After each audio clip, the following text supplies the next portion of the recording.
Is tesamorelin really an anti-aging, fat-burning, muscle-building peptide?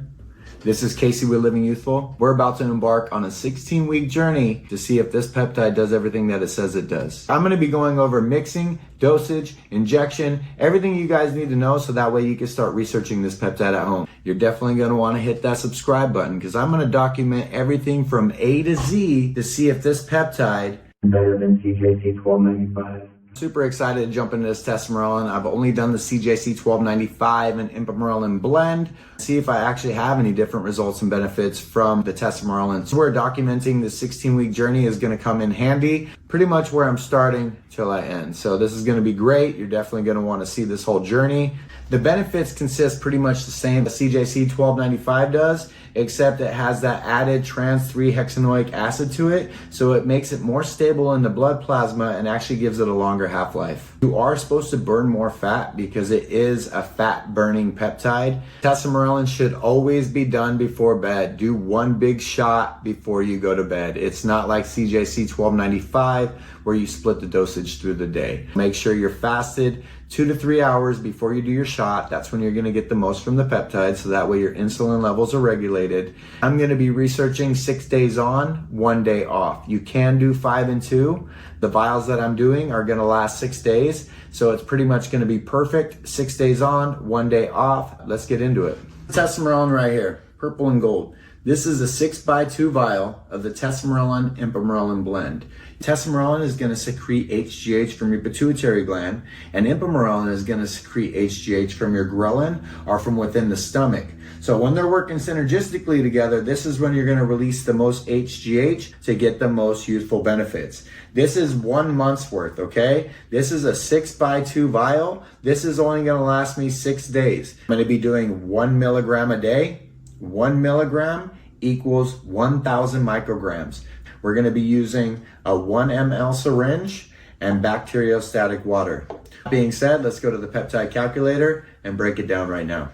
All right, so peptide reconstitution calculator.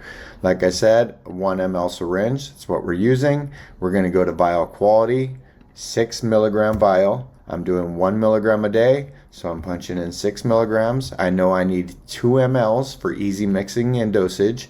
And then, like I said before, it's 1,000 micrograms. So 1,000 is going to pull to the 33.3 mark. So that 2 mLs is 200 units, and that's going to equal for the 6 days. So that's absolutely perfect right here. All right, now that you guys seen how to break this down on the peptide calculator with mixing and dosage, let's get into the injection. All right, this is my current build right now. So I have actually been off CJC and tesamorelin for 30 days. I really want to give myself a break, allow the saturation from the pituitary gland kind of like restore. It's going to be a 16-week journey. You guys are going to see my results along the way. I'm super excited to do this. You're supposed to build more muscle, but with that being said, let's just get into the injection. First thing we need to do is always make sure we wipe down the injection site. Our 1 ml syringe right here, or 100 units. And what we need to be doing is pulling to the 33.3 mark. So right about there. That's a pretty big injection. So that is 1,000 micrograms or 1 milligram, okay? Grab our peptide, very easy. Stick the needle into the center of the vial. I know my vial is already cleaned. I just cleaned it myself. Turn it upside down ever so gently. And then we're gonna pull to that 33.3 mark.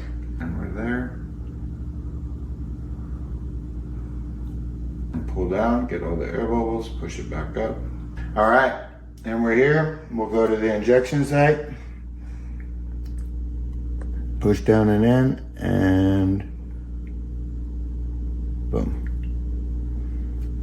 Since there is a little bit more mixing agent in this, it left a little bit of a bump.